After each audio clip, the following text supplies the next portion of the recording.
Hey everybody, welcome back to my channel. In today's video, we are going to be talking about my favorite Halloween or spooky lessons for October. If you're new around here, I am Jessie. I am a kindergarten through 6th grade music teacher in Phoenix, Arizona. And on this channel, I like to share all things about elementary music teaching, tips and tricks, lesson ideas, and organization hacks. So if you are wanting to stick around, I would encourage you to hit that subscribe button and also hit the bell for notification. So the first thing that I wanted to talk about is a really cute book. I have it up here. It's called If You're a Monster and You Know It. Super play on If You're Happy and You Know It. So it's really cute for probably kindergarten and 1st grade. And so you sing it to the students. If you're a monster and you know it, snort and growl. If you're a monster and you know it, snort and growl.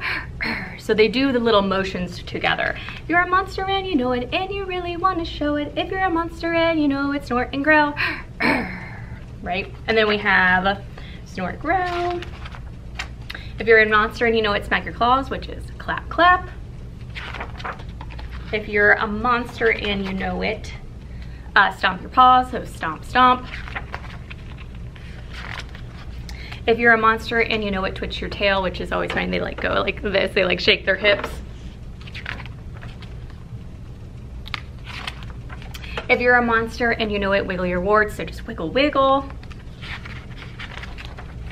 If you're a monster and you roar, give a roar, roar, and we do like our best roars, which are just always so cute.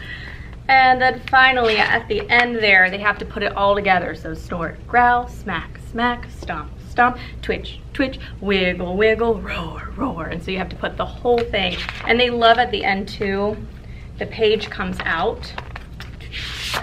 And so they have a full page. So that is one of my favorite lessons for kindergarten through 1st grade, and it's kind of nice because it's like Halloween. If you cannot actually do like official Halloween stuff, it's still like spooky and it works for you. So for my 2nd, 3rd, maybe 4th graders, I really like to do the hand jive, and honestly I do it almost with all of my students, but I would say it's really geared very well to those 2nd, 3rd, 4th graders.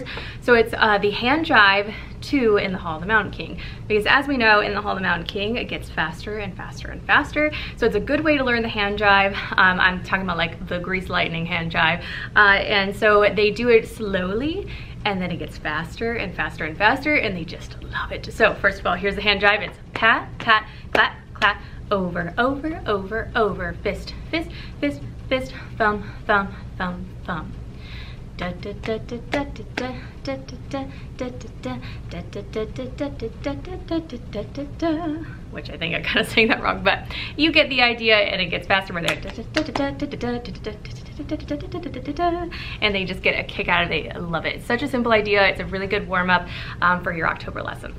And speaking of in the Hall of the Mountain King, also for 5th and 6th grade, I found this really cool video where it is a pen, and it has this like clickable cap or whatever you call it, and they use this as their instrument for in the Hall of the Mountain King. So I will link the video below, and I'll insert a picture here of it. It is so good, and so I thought I could do something with that this coming October. So I am planning on having them, and how perfect is that for distance learning, because everyone has a pen at home if you are still doing online learning, or you know, it's a really easy instrument that you can use in your classroom. So it just a class, like here's just a little bit. Da, da, da, da, da, da, da.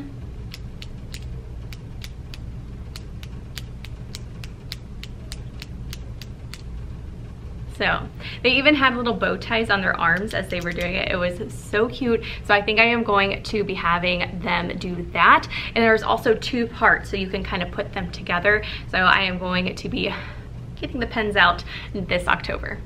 And finally, I want to talk about something for everybody. So I have been doing virtual field trips for my students. I did a hayride, a musical hayride, where they went into a movement maze, a corn maze, and did some movements to the steady beat. They sang Apple Tree in all their 4 voices. So it was geared towards my younger kids, but now I am opening it up to, because it went so well with them, they really loved it. I wanted to make a virtual field trip for all of my students. And so we are going to a candy factory. And so in this candy factory, there are 5 different activities that have to do with candy. The first one is gumdrops. So if all the little raindrops were lemon drops and lollipops, oh what a rain that would be, standing outside with my mouth open wide. So it's such a cute song. There's a bunch of different tutorials and YouTube videos and different versions that you can do. There's like the Tutita version that you can also do with that song, and it's really easy to play on ukulele also too. So that's the first one. The second one is chocolate. So we are going to make our own chocolate bars. So we're gonna go on and onto the whiteboard, and we're just gonna start brainstorming. What could you put in your chocolate? You could put peppermint, you could put caramel, you could put nerds, you could put, you know, whatever kind of candy you want. You could put almonds, or I'm also thinking that I'm gonna let them kind of put gross things like pickles or jalapenos, even though jalapeno actually that heat in chocolate actually works out pretty well. I take that back. So then you're gonna sort it into your rhythms. You know, what is peppermint? What is that? And so for younger kids, it might be tee-tee-ta. For the older kids, it might be tick-a-tee. And so once you kind of categorize all of that candy that you brainstormed and ingredients you can put in your chocolate bar, you're gonna create your own, have the students create their own and put out, they get to draw the ingredients they're gonna put in there and the rhythms that go along with it. And so that is chocolate. Gummy bear. So the gummy bear, I'm a gummy bear.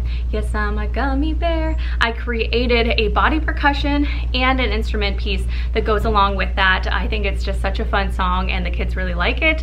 And it just, I'm sure I'm being prepared. It's gonna be in my brain forever. So I am gonna start off with the body percussion, and then depending on how things are going, I might be adding in the instruments later on, but that's why I gave the two options, because sometimes instruments are not the best option right now. And then the other one is cotton candy. Cotton candy is just solfa practice.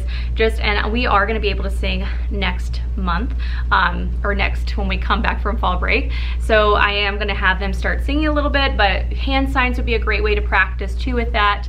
And finally, bubblegum. Bubblegum, bubblegum in a dish. How many pieces do you wish? So that is just such a classic game with the two fists, and they say, oh, 7, 1, 2, 3, 4, 5, 6, 7, and that one person has to put one back, right? The elimination game. So that is what I have planned for my virtual field trip when they go to their candy factory. It'll probably be a lesson that I will do like within 1 to 2, maybe even 3 lessons, because I'm just gonna spread them out, because some of the activities do take a little while and I only have 30 minutes to do it. So I'm gonna mix them up throughout October. All right, guys, thank you so much for watching. I hope that helped you with giving some ideas for October. I absolutely love, like, second quarter is my favorite. October, November, December, there are so many amazing seasonal ideas out there and fun lessons. So I am going to I put all of my ideas into a little lesson plan brainstorm list for you that I am going to share out with my email list. If you're not on my email list, I am going to put the link below, and also some planning pages just for October to help you organize your ideas and be planned out and well prepared for this really fun season. Thank you guys so much for watching. I'll catch you in the next video. Bye.